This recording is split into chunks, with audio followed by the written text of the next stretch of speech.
آپ کا قارئین آپ سے یہ ویڈیو سکپ کروائے گا۔ کیا آپ قارئین جن کے بارے میں جانتے ہیں کہ یہ قارئین جن ہے کون؟ یہ جن اتنا خطرناک جن ہے اور یہ اس ٹائم کے اوپر آپ کے ساتھ موجود ہے، آپ کے جسم کے اندر موجود ہے، اور یہ اتنا خطرناک جن ہے کہ یہ آپ کا روح بھی دھار سکتا ہے، آپ کی آواز میں بات بھی کر سکتا ہے، اور اس جن کے بارے میں اللہ کے رسول محمد صلی اللہ علیہ وآلہ وسلم نے ہمیں خود بتایا تھا، اور ان کے ساتھ بھی قارئین تھا۔ بی بی عائشہ نے جب ان سے پوچھا کہ کیا قارئین آپ کے ساتھ بھی موجود ہے، جب وہ بتا رہے تھے قارئین کا بی بی عائشہ کو رضی اللہ تعالیٰ عنہ کو، تو انہوں نے کہا جی میرے ساتھ بھی موجود ہے یہ جن، لیکن میں نے اس کو نیک کر لیا ہے۔ یہ اتنا خطرناک جن ہے، اتنا خطرناک جن ہے کہ اللہ کے رسول صلی اللہ علیہ وسلم نے فرمایا کہ یہ انسان کی پیدائش کے ساتھ ہی پیدا ہوتا ہے، اور یہ اس کے مرنے کے بعد بھی نہیں مرتا، صرف اس صورت میں مر سکتا ہے کہ اگر انسان کو پھانسی دے دی جائے تو یہ دن بھی مر جائے گا۔ اکثر آپ نے ہندوؤں کی موویز وغیرہ میں ہارر دیکھا ہوگا نا کہ ان کی آتما کو مکتی ہم نے دلانی ہے، ان کو آزاد کروانا ہے، ان کی روحیں وغیرہ بھٹک رہی ہوتی ہیں، وہ اصل میں ان کی روح بھٹک نہیں رہی ہوتی، وہ ان کا قارئین ہوتا ہے۔ روح تو چلی جاتی ہے برزخ میں،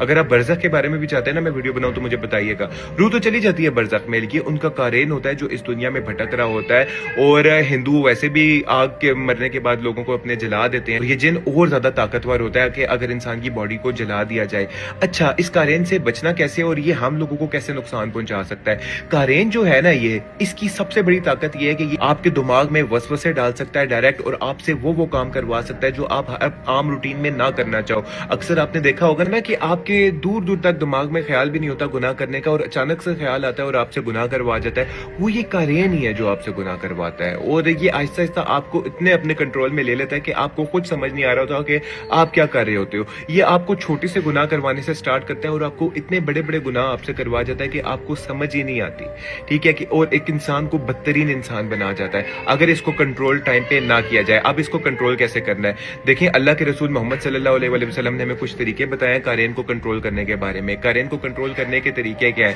آپ نے سمپل کھانا کھانا ہے تو بسم اللہ پڑھ کے کھانا ہے، الٹے ہاتھ سے آپ نے کھانا نہیں کھانا، آپ نے سیدھے ہاتھ سے کھانا کھانا ہے۔ اگر آپ بسم اللہ پڑھے بغیر کھانا کھاؤ گے نا تو وہ کھانا آپ کا قارئین کھا رہا ہوگا، اس کو بھی مل رہا ہوگا۔ اگر آپ بسم اللہ پڑھ لو گے تو کھانا قارئین آپ کا نہیں کھائے گا۔ باتھ روم میں آپ نے ہمیشہ الٹا پاؤں رکھ کے اندر جانا ہے، اور باتھ روم میں جانے کی آپ نے دعا پڑھنی ہے۔ اس قارئین کی جو سب سے خوراک ہے نا، جو طاقتور خوراک ہے جس سے یہ بہت زیادہ طاقتور ہوتا ہے، وہ یہ میٹیلک انسٹرومنٹس ہوتے ہیں۔ یہ جو میٹیلک انسٹرومنٹس نہیں ہوتے جو میوزک وغیرہ ہوتا ہے، یہ اس کی خوراک ہے۔ اچھا، اب قارئین اور زیادہ مضبوط کیسے ہوتا ہے؟ جب آپ برے اعمال، جب یہ آپ کے دماغ میں وسوسہ ڈالتا ہے اور آپ سے برے اعمال کروا لیتا ہے اور آپ کر جاتے ہو، جب آپ وہ گناہ کار لوگے نا، جب وہ آپ برا کام کر لوگے، یہ قارئین مضبوط ہو جائے گا اور یہ قارئین اسٹرانگ ہو جائے گا۔ اس کو کنٹرول کرنے کا طریقہ یہ ہے کہ آپ نے برے اعمال نہیں کرنے، جتنے مرضی وسوسے آ رہے ہوں، آپ نے ہر وقت اللہ کا ذکر کرنا ہے، آپ نے اللہ کو یاد کرنا ہے، ہر وقت وضو میں رہنے کی کوشش کرنی ہے، 5 وقت کی آپ نے نماز پڑھنی ہے۔